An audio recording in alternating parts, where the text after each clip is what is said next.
Hi, and welcome to the golden years of Hollywood. Well, today I want to focus on an early musical from Paramount Pictures called The Big Broadcast.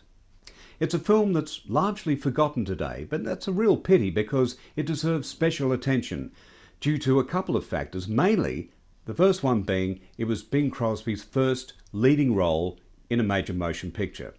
But Bing is just one of the attractions in this wonderful musical from 1932. I want you to fire Bing Crosby.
I surrender, dear. I may seem...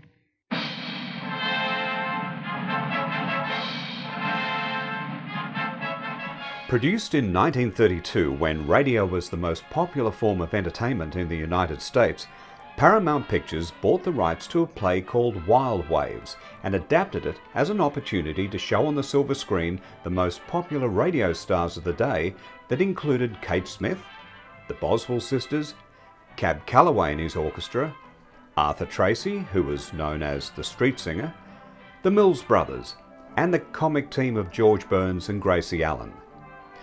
Now, Bing Crosby wasn't the first choice to play the main star, as it had only been a matter of months since Bing had made his big break on radio. Rudy Vallee, who was also a popular crooner on radio at the time, was the front runner at the start, but lost out to Crosby by a very small margin when the decision was finally made.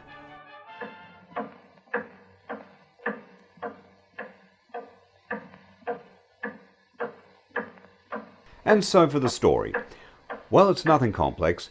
Bing plays a version of himself, a radio singer named Bing Crosby, who's not only in love, but also unreliable, and finds himself fired from his radio station, which is run by George Burns. We may be seeing you later. Not seeing, suing. Hiya, pal. I'm buying. Now, having a few drinks in a speakeasy, he befriends an oil man from Texas, who's played by Stuart Erwin, and he's drowning his sorrows after being dumped by his girl. Crosby tries to cheer him up, but finds out that he himself has been jilted by his fiancée. Now, this leads into a song by Arthur Tracy called Here Lies Love. Now, an interesting point is that Arthur Tracy couldn't make it out to Hollywood to film his scene, so his segment was filmed at the Paramount Astoria Studios at Long Island, New York. But looking at the finished scene, you'd never know that Crosby and Tracy were on the opposite sides of the country. Well, that's movie magic for you.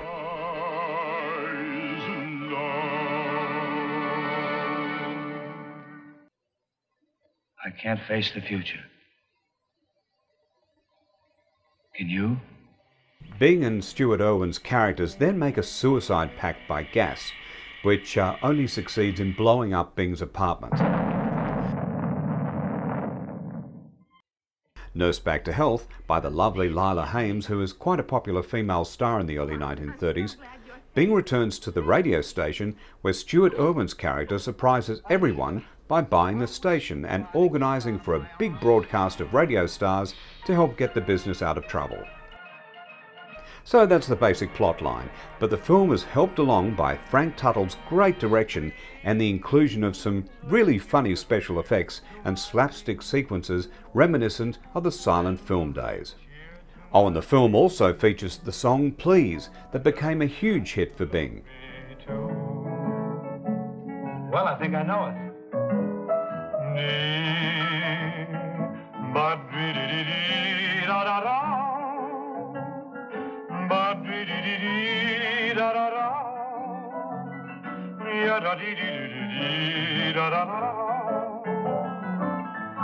Your eyes reveal that you have the soul of an angel white as snow.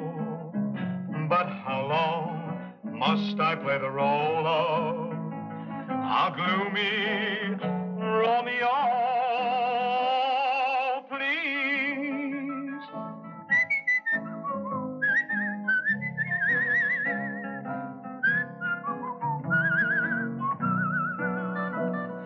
Tell me that you love me too. Boom-be-dee-be-dee-dee-dee. Well, I'll see you tonight, okay?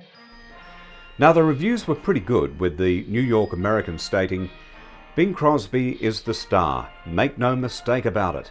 The Blue of the Night Boy is a picture personality, as he demonstrated in his two-reelers. He has a camera face and a camera presence. Always at ease, he troops like a veteran." Now it's funny that they said that he has a camera face, the reason being that Bing's ears stuck out a fair bit, and early studio bosses stated that they couldn't photograph him. They suggested that he have an operation to flatten the ears, but Bing would have none of that, and so for his early feature films he had to have his ears glued back. But finally in 1934, when he was firmly established as a star, he demanded that they stay out, and that's how they remained. Now in the book by Gary Giddens, A Pocket Full of Dreams, it states, Paramount, reeling from the Depression, banked its future on Crosby. Despite several popular films, the studio lost nearly $16 million in 1932. In the time between the premiere of the big broadcast in New York on October 14th and the bankruptcy hearings on January the 26th, 1933, the studio offered Bing a $300,000 contract for 5 pictures to be made over 3 years. Someone waits for me.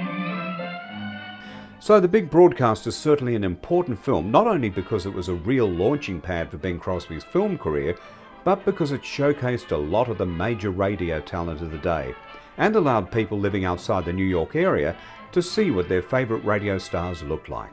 Gracie, how's your cousin? The one who died? Yes. Oh, he's all right now.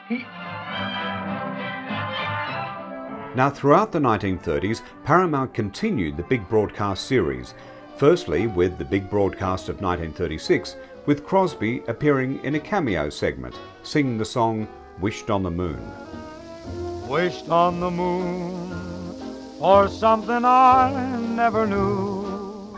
Now this was followed by the big broadcast of 1937 and the final in the series, the big broadcast of 1938, which is best remembered today for featuring a young Bob Hope in his film debut and singing what would become his theme song. Thanks for the memory of rainy afternoons, swingy Harlem tunes, motor trips and burning lips and burning toast and prunes.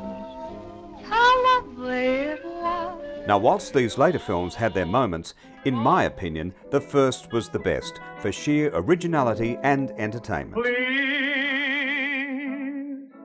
put his heart completely at ease.